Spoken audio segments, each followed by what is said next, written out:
बिस्मिल्लाहिर्रहमानिर्रहीम। हज़रत खालिद बिन वलीद मुसलमानों के बहुत बड़े मुखालफ थे।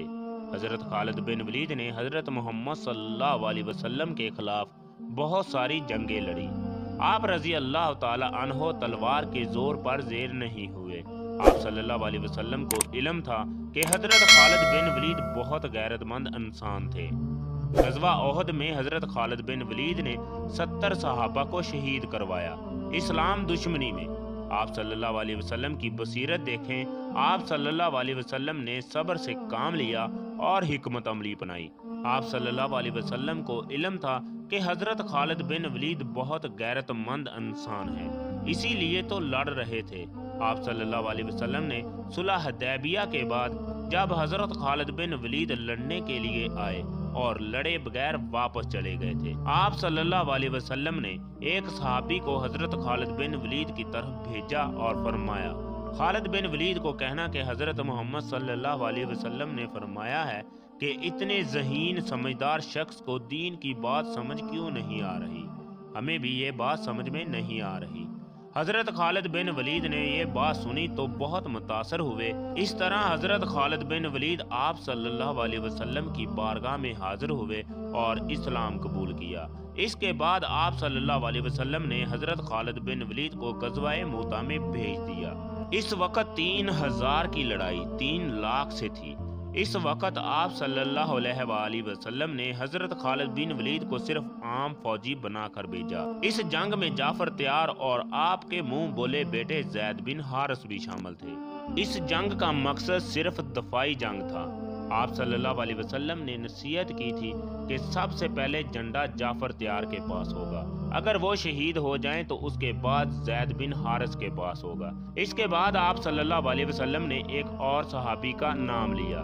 ये लड़ाई इंतहाई सख्त थी और काफिर मुसलमानों पर गलबा हासिल कर रहे थे, क्योंकि सामने बहुत बड़ा लश्कर खड़ा हुआ था। लेकिन सहाबा इकराम में इस कदर जज्बा था कि वो पीछे हटने का नाम भी नहीं ले रहे थे।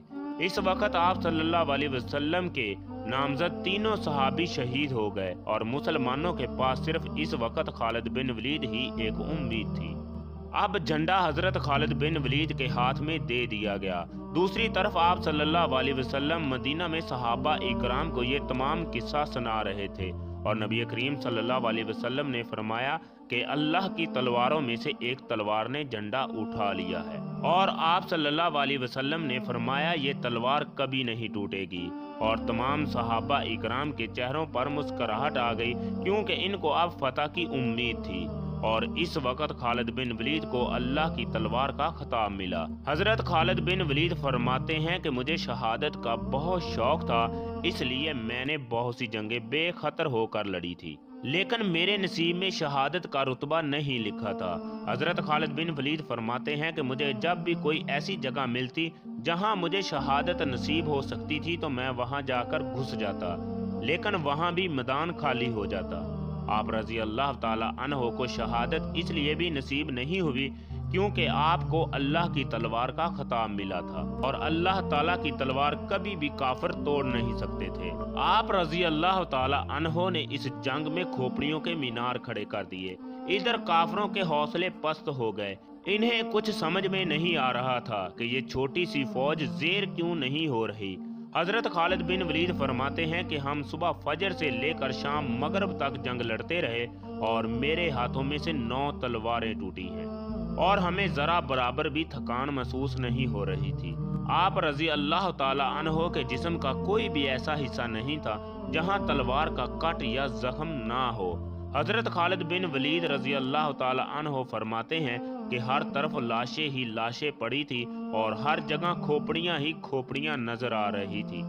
आप रज़ी अल्लाह ताला अन्हो फरमाते हैं कि हम जोश में कहते थे कि हमने खोपड़ियों के मीनार खड़े कर दिए और इस तरफ काफिर भागने पर मजबूर हो गए और इधर आप सल्लल्लाहु अलैहि वसल्लम ने सहाबा इकराम को फतह की नवीद भी सुना दी थी। नाज़रीन, अगर आपको हमारी वीडियो पसंद आए तो इसे लाइक शेयर लाजमी कीजिएगा और हमारे चैनल को सब्सक्राइब लाजमी करें। शुक्रिया।